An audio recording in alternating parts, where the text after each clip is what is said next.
Allah sudah menolak, nanti kita minta apa aja nggak akan dikabulkan oleh Allah Subhanahu Wa Taala. Ya Allah, kurang apa lagi? Saya udah tahajud, saya udah sedekah, saya udah tilawah, saya udah hafal Quran, saya udah berjihad, saya udah bantu orang lain, saya udah. Kenapa saya hidupnya kayak gini ya Allah? Tanyakan kembali, istafti qalbak, tanya ke hatimu. Kenapa kita melakukan itu? Karena Allah atau karena yang lain? Ria'an nas. Kadang-kadang kita melakukannya udah ikhlas, tapi di tengahnya ria. Jadi bisa jadi teman-teman, kita punya beberapa amalan. Kalau kita nggak berani mengatakan banyak amalan, kita punya beberapa amal soleh, tapi hampir tidak ada satupun yang diterima di sisi Allah. Kenapa Ustadz? Ikhlas kok Ustadz? Di awal, bisa jadi di tengahnya ria. Enggak, di tengah saya tetap ikhlas, bisa jadi di akhirnya ria. Enggak, di akhirnya masih ikhlas, bisa jadi barusan aja ria. Setelah after years, setelah beberapa tahun. Sehingga kalau kita nggak punya modal amal soleh yang diterima di sisi Allah, gimana kita mau mengangkat kedua tangan kita? Makanya kadang-kadang kan ujiannya kayak gitu. Di awal udah ikhlas, saya nih pengen tilawah yang bagus karena biar orang-orang sholatnya pada khusyuk. Allahu Akbar. Ikhlas kan? Alhamdulillahi Rabbil Alamin. Ikhlas. Ar-Rahmanir Rahim. Masih ikhlas. Maliki Yaumiddin. Ada yang nangis di belakang. Mulai bagus juga ya suara saya. Habis tuh. Teman-teman pikir imam dengan bacaan yang bagus berarti pahalanya lebih banyak dari teman-teman? Belum tentu. Bisa jadi makmumnya dapat untung dari bacaan yang bagus karena dia khusyuk, dia bisa nangis, dia bisa nyaman. Sementara imamnya nggak dapat apa-apa loh. Ini, tapi kita nggak bisa menjudge imam juga ya. Begitu imam baca Alhamdulillahi Rabbil Alamin, pamer. Nggak bisa. Entas jadi susah tuh. Semua salah ya, serba salah. Baca bagus salah, baca jelek. Imam nih bacaannya kok gini banget sih. Jadi serba salah. Ini bukan menjudge orang lain, udah aja masing-masing. Kalau imam bacanya bagus, ya kita husnuzon. Masya Allah bacaannya luar biasa. Kalau banyak orang yang khusyuk gara-gara ini berarti pahalanya banyak banget nih. Kan kita cemburu ya. Si imamnya, astagfirullah, kalau gak dibagusin, Allah suruh yang bagus-bagus. Kalau bagus-bagus amat, ntar sombong. Karena emang bagus sih. Itu habis tuh. Aduh, ngeri banget teman-teman. Di tengah masih ikhlas, nggak kegoda. Kan ria itu kan bukan maunya kita ya. Ria itu kan wasawisus syaitan, yuwaswisu fi sudurin nas. Dia yang mengebisikin, tapi di akhir selesai datang, alhamdulillah Ustadz, sambil gini, ada tisu nggak? Saya baru pertama nangis dalam sholat, suara Ustadz luar biasa. Bapak nggak pernah dengar di YouTube saya. Sombong, ya. Bapak nggak baru kenal saya. Gitu, atau bukan karena pujian orang lain teman-teman, karena diremehin sama orang lain. Pernah diremehin orang terus jadi ria? Saya pernah ngisi di beberapa masjid agung. Ada kan kalau di daerah-daerah tuh kalau saya ngisi kadang-kadang panitia mintanya di masjid agung. Kan DKM Masjid Agung rata-rata nggak main Instagram ya. Mereka nontonnya TV. Jadi karena saya qadarullah nggak pernah masuk TV, nggak kenal. Ini Ustadz siapa sih? Ada nggak di Damai Indonesiaku? Nggak ada. Oh biasa aja. Karena saya nggak pernah masuk TV, akhirnya beliau nggak kenal kan, bukan yang pemain sosmed. Dan dari situ mulai ada ngeremehin. Panitia nawarin tempat, mereka bilang, udah biasa aja lah, nggak usah terlalu heboh. Paling juga jamaahnya nggak setengah masjid katanya. Saya dikasih tahu sama panitia, Ustadz, ini DKM-nya kayak gitu ngomongnya. Oh, kita lihat aja nanti. Mulai kan? Ria nih. Terus saya datang, ternyata alhamdulillah qadarullah Allah yang melangkahkan kaki-kaki mereka rame nih sampai pelataran masjid. Pas rame, DKM-nya bingung. Ini Ustadz siapa sih kok bisa rame gini yang datang? Saya, ya sih. Ria nih. Mulai yuwaswis was-wasa. Jadi perang batin banget teman-teman sama setan. Bukan maunya saya, setan yang kayak gitu. Kita cuma punya dua pilihan, mengaminkan atau menolak. Kalau kita mengatakan iya sih, berarti kita membenarkan kata-kata setan di dalam hati, ria, sombong. Atau kita mengatakan astagfirullah, nggak mau kegoda gitu. Pas waktunya sholat maghrib, panitia biasa, panitia kan kenal pastinya ya. Ustadz dorong-dorong saya gitu kan. DKM nggak ngedorong. Kan kepancing. Kenapa DKM nggak dorong? Ngelihat penampilan saya dari ujung rambut sampai ujung kaki kayak kurang meyakinkan gitu. Nih Ustadz bisa ngaji nggak sih? Ngelihat ujung kupluk, di tengah kaos atau pakai kemeja, bawah celana jeans biasa. Ini bisa ngaji nggak ya? Akhirnya DKM kayak ragu-ragu gitu mau dorong saya jadi imam. Dalam hati 5 menit lagi dengerin aja nanti.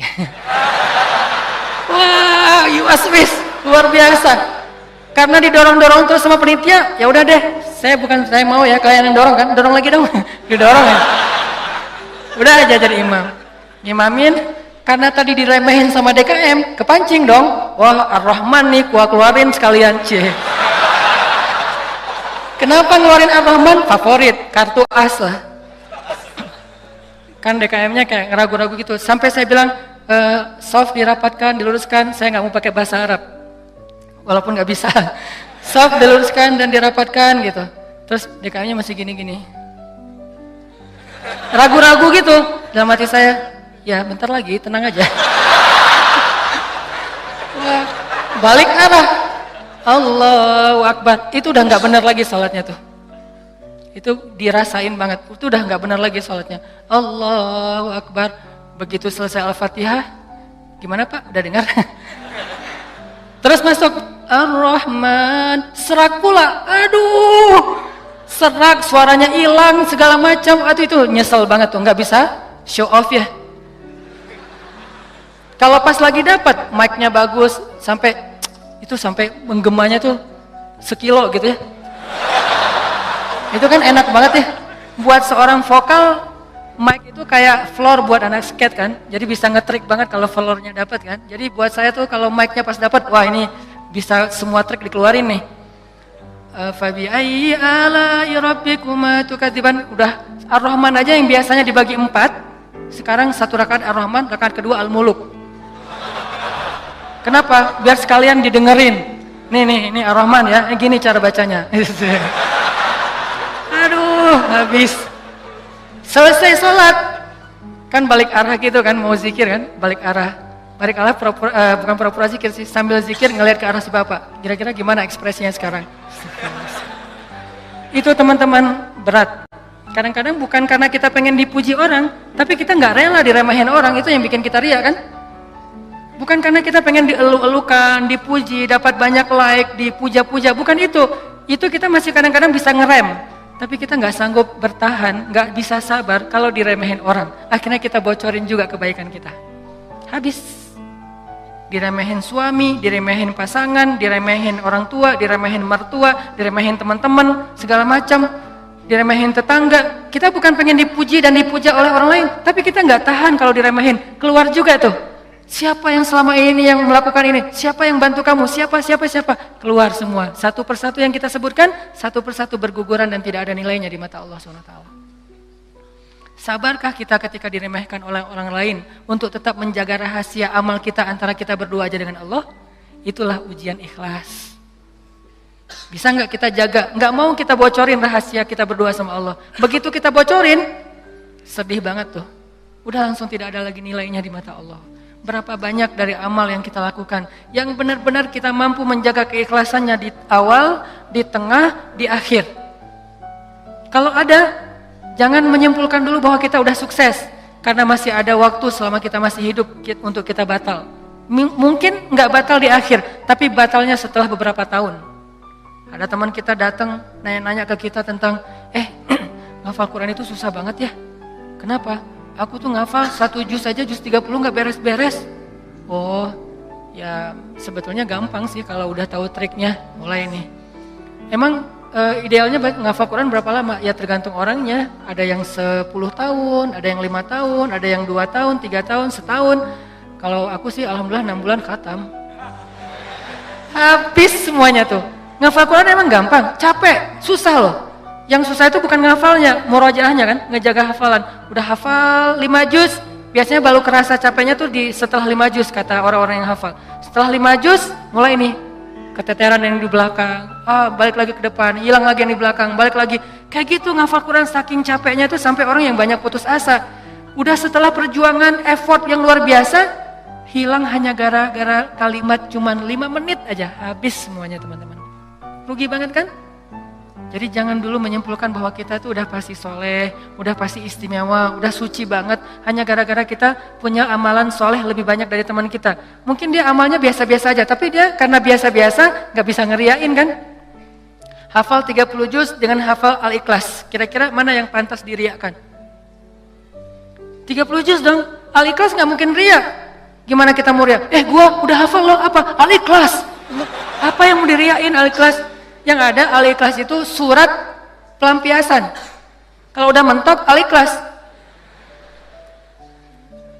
Sawa'un 'alaihim a'anzartahum. Perasaan tadi sebelum sholat lancar. A'anzartahum